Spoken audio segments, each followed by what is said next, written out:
On the afternoon of June 17th, 1993, in the small town of Hingham, Massachusetts, Amy Rabinovitz was home with her 3 young children, preparing the family's dinner. She was well aware that the kitchen could be a dangerous place, but on that day, she would pay a painful price for an innocent oversight.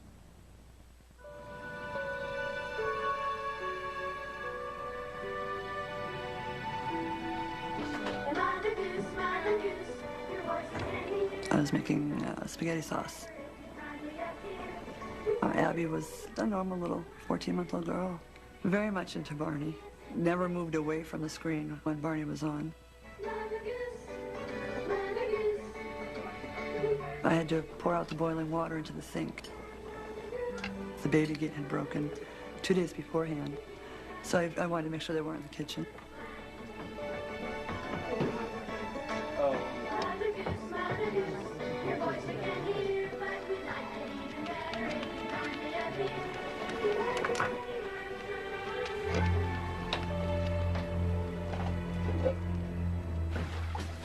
It was a matter of seconds. It was that quick, and I just couldn't stop the water from pouring. And she just caught it full face. When we continue. I grabbed her, and her skin peeled right off in my hand. I was just horrified. I was scared to death that I was going to lose her. Oh, my God! I heard something fall. 5-year-old Benjamin was the oldest of the family's children. When a baby boy or a girl is burned, sometimes they can die. Hey! Hingham Fire emergency line. My sister just got burned by hot water. Send over an ambulance. Okay, need to know where. Yeah, Hingham Street. Patrick! What? The fire station. I found some here that has some hot grease with water in it. Hot grease with water in it. I need the address for your house. What's the address to the house? Just peel it. My mom put Abby in the shower to cool off the heat on her. And it didn't work. She was peeling bad. Medical aid. A basic life support unit with the Hingham Fire Department was immediately dispatched, including EMT Kevin Carner. When we first got the call, dispatcher announced the address for a child that had been scalded by hot water and grease. I knew the address right away. I grew up with the mother of the child. So right there, the level of stress and apprehension has just increased double-fold.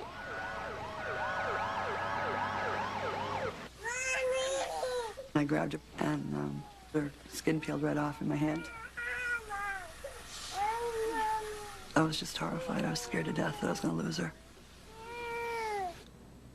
I couldn't have handled that. There's no way. My kids are everything to me.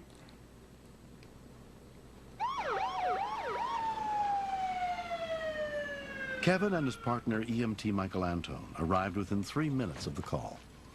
When I first looked at the child, my worst fears were realized. I could see that she had close to 30 to 40% of her body was burnt. And that's such an insult to the body that the infections alone, you know, I feared for her life. At one point, she just stopped crying, dead stop. Didn't move, didn't cry, didn't do anything. I thought she had stopped breathing. I thought she just lost it completely. I thought she was gone. I tapped her a couple of times on the bottom of her feet and kept yelling out her name, and she finally looked up to me and started crying again, wailing again, which was tough to hear, but I knew that she was breathing all right.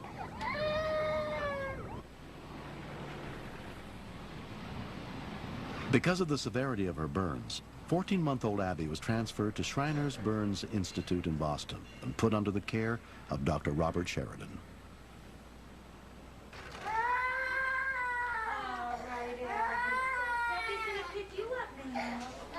The liquid poured down from above, and her burns, which were face, the front of her head, neck, shoulders, arms, and her whole front of her torso.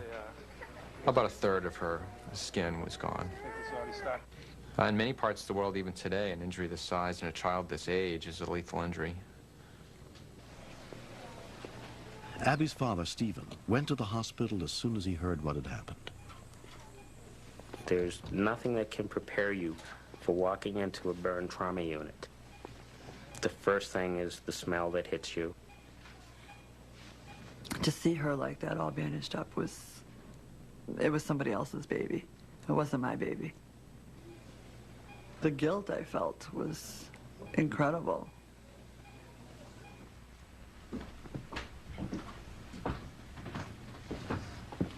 That Sunday was Father's Day, and that was probably my worst day, because I had come home from the hospital, and I was the one sitting here by myself. The TV couldn't do anything. I just had no interest in watching it or listening to radio or anything. So I pretty much just sat there and had one little light on and cried for about 3 hours.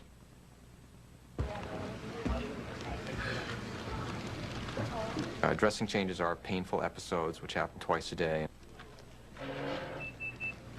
I cried every time I was there for the bandage changes. And I was right there. I stayed right with her for every bandage change. Never missed one. Although Abby underwent successful skin graft operations on her shoulder and chest, she came down with pneumonia.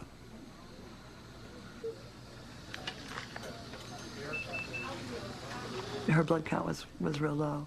So they gave her a unit of blood and it just turned everything around. It was like all of a sudden she was healed. It was like a rebirth. They couldn't believe how fast she healed after that.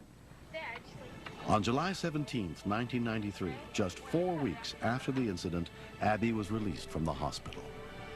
Her family threw a party to thank everyone who helped save her life.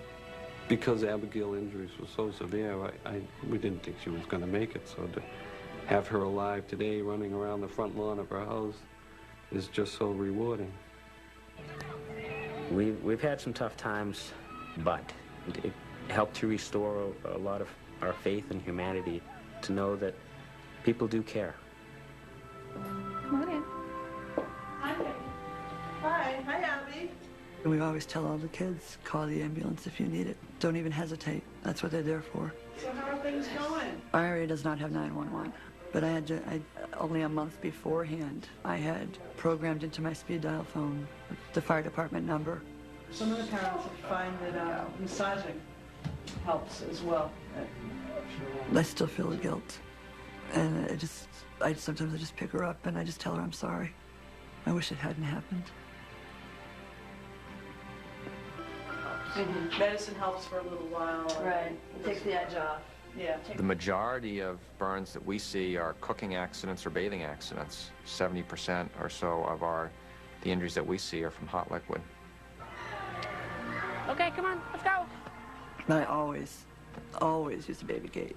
While I was in the hospital, my husband went out and bought a new one, which we use faithfully every day, all day. Hey, look in here. Kids are not allowed near the kitchen when there's anything cooking. Abby.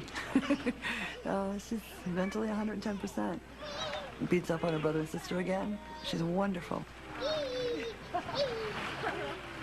Physically, she's got a lot of plastic surgery ahead of her, a lot of corrective surgery. But with her attitude, we'll get through it.